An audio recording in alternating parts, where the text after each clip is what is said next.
Hi, I'm Gary Wheeler, CEO of ASID. Today I'm going to introduce a subject that's very important to many of us who have owned our own businesses. We're going to discuss small business practices and what you need to do to be successful and move your practice forward. We have two great people, Carolyn and Shundra, who will take this to you and discuss their background, where they've come from, and how they have succeeded.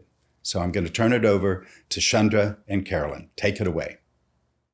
Hi, I'm Shundra with Shundra Harris Interiors, and I am the past chair of the chapter support team. Hi, I'm Carolyn Ames Noble of Ames Design Collective, and I'm the chair of ASID National Board.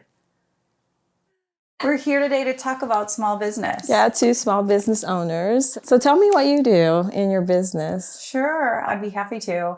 So my career, and I think I've shared a little bit of this with you along the way, Yes. but it's really, while I started my journey as an interior designer, I worked in product and product design development for a long time and many years. And that really stuck when I went out on my own. And so it is a mix. It's a blend of interior design and product design development, specifically with color, material, finish, and all the while, the lens really is focused on human health and sustainability.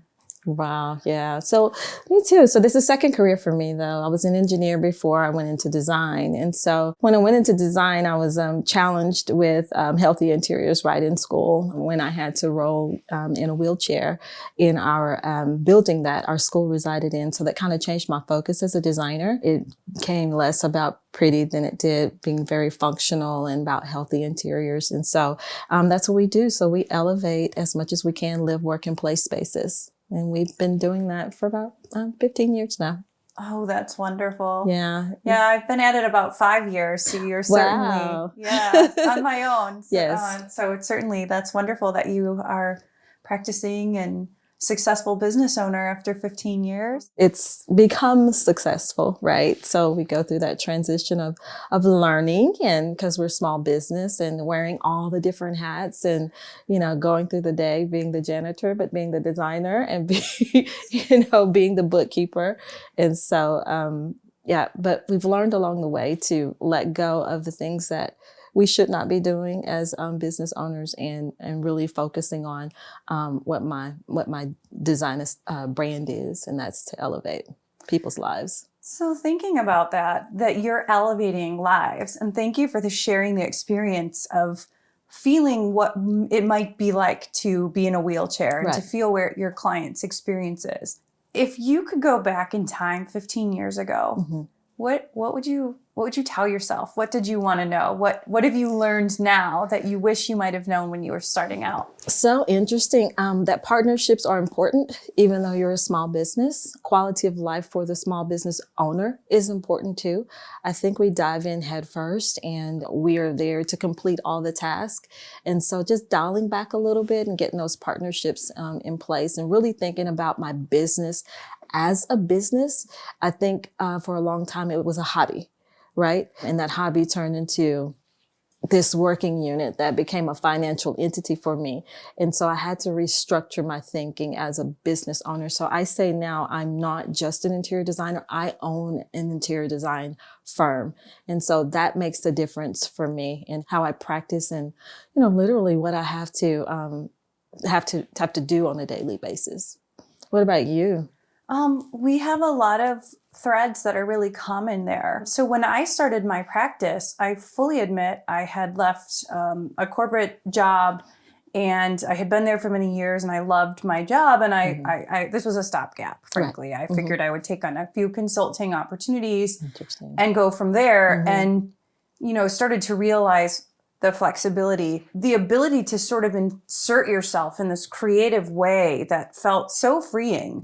I realized this is what I want to do. But along the way, it was pretty clunky. Yeah. You talk about partnerships, even things like strategy. Strategy is so important to my business, but I realized I wasn't even using strategy for the business. It was really, again, common threads. realizing I'm not just a designer anymore, I am a design business owner. Exactly. Enrolling our company in the Women-Owned Business Enterprise was really important.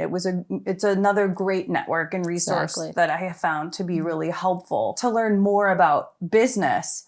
And all the while, it's just so helpful when you can bring in and thread in other experts. That's right. That you've tried to do everything, but somebody else is just really good at this. Exactly. Yes. And Yes. you can get back to doing your work, That's the work that you exactly love to right. do. Right. Isolation, that we should not operate in isolation. We need a team around us. And that team is not necessarily someone that's sitting right next to us. Those are those partnerships that you create that do their part well. And then that allows me and frees me up to do my part well. That's really pertinent. Yeah, it is. It is. Tell me about some of your partners. So when I say partners, I mean the aspect of the business, because we're talking about small business, right? Not necessarily the interior design, but some of my partners are my accountants, my legal team, of course, my manufacturers and my vendors. All of those are very crucial pieces to my contractors, the people that are working with me to implement my ideas, right? So all of those are very critical pieces. I am no better or no good without those people. I mean, I can come up with the best design ever. If I can't implement it properly and have a good ROI for my company and be able to pay people, then, that leaves me at a deficit. So it was important to me to realize that. That's wonderful. Yeah. I mean, it was learning though. It was learning that did not come by, like right off the bat. It was like, oh, this is what you need because you're driving yourself crazy kind of thing, right? Yes. So you need sleep and you need a partner that can be doing some of this while you're sleeping, and resting yourself. So my well-being was just as important as giving that same kind of consideration to my clients. So yeah, I had to do a lot of overhaul and thinking about running an interior design business. So what are some of the tools and resources that you use in your business? Well, I have to say some of the tools and resources in my business start with my professional membership with ASID. I was a member all the way back when I was a student. I've been a member as an industry partner, allied professional. And to me, I think everyone has a different experience with ASID, but my experience has been all about connections, whether it's connection to education, whether it's connection to other individuals, whether it's connections to research. That has been very foundational for my business. It's same for me. ASID has been my number one resource, I have to say. I too was a student member, and that transitioned into an allied member, which transitioned into a professional member, right? And having, mentors within the organizations that has literally pushed me, out there, you need to go down this path. And why don't you consider that path? And things that I was not thinking about because I was in my small business grind. Yeah. So that's been very helpful for me. And I think that's a significant concept, right? So you have to plug in where your business is and understand that. And I think that when we are small businesses, we go out and we're trying to seek this information, and it works for one business, but not necessarily the other, because all of our business models, could be different and of course have varying elements to them. So I think it's important to find that fit for your business. And it's trial and error. I can't tell you how much money I spent on software tools until I got the right ones. But, you continue that process until you figure it out. And then you're like doing the hallelujah dance when you figured it out, right? Any of those moments? The hallelujah dance is that's the best. It is. That's the best one. Like, this is working. I don't have to spend time on this, element anymore. So that's really good. Yeah, I have to say the hallelujah dance may have been when we hired our bookkeeper.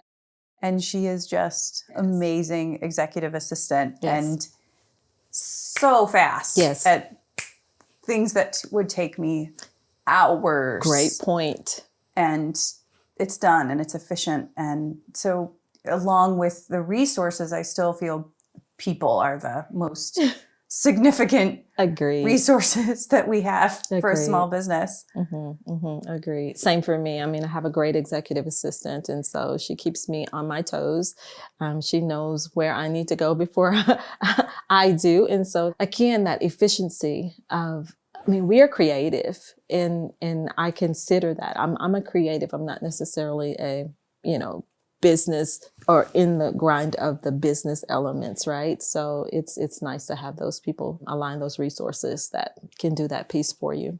It really is. And it comes to trust. Yes. I mean, for me, even thinking about this conversation, I was thinking about it. I'm like, what is it that I'm so passionate about my work? Yes. And to a fault, sometimes I realized I wasn't delegating, or I had to just have that final look at something, which I admit I still like to have that final look at something.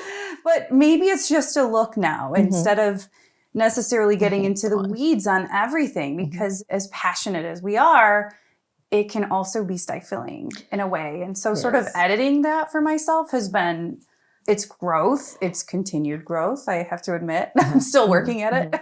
I think that's why some of the small group meetings that we go to in ASID has helped my business and helped my perspective, on business. When I see bigger firms doing X, Y, Z, we adopt some of those principles. And I think it's really helped me to kind of matriculate some of the things that you're just talking about. So it helps out in a major, major way. It does. Yeah. Yeah. I mean, just the consideration of literally being stuck in the weeds and having to have the global view and not being in the trees sometimes is where we need to be as business owners, right? As small business owners. It really is. Shundra, you brought up something that when we were talking about starting our business, it's getting together in small groups. For me, some of the most formulative conversations were those frank and honest conversations on fee, on RFP, on going to market, on branding. And we're excited. I know you've been working, and I've been part of the group working on a small business platform where we really support our members both locally and nationally as they too start, form, emerge, and create and build on their small businesses. I think it's going to be a great platform because, as you know, we have so many small businesses in ASID. I mean, it's the foundation of our membership.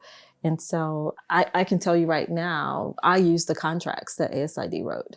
I literally pull them into my contracts. And so it has worked out, has been very efficient for me to share those with my clients. And they're very prescriptive and they're very clear and clean and concise. And so that's worked. So more information and more support and tools and resources that ASID is developing is amazing. It is amazing. It is amazing. And hearing that there'll be a 401k plan that we can all contribute to. And insurance. Yeah, because those are really hefty expenses. But when the aggregate comes together and our members come together, it's just so much more powerful. And we just remember there's strength in numbers. Numbers. If we can, utilize them as a collective, then there we go. That's really beautiful. Yeah, yeah. Well, I've really enjoyed talking with you today, Shundra. I met you on Zoom call as chair of CST, and you were coming in to hear our plights and hear the conversations, and you were so thoughtful to do so. And the conversations and the elements that you would talk about as far as from a national standpoint have been really great. And so thank you for sharing this time with me. Oh, you're welcome. It's truly been my pleasure. And to your point, it's so nice to meet you in person. Right? Thank you as well. And we want to thank you guys for listening, and we hope we've said something that could benefit you. And so thank you so much.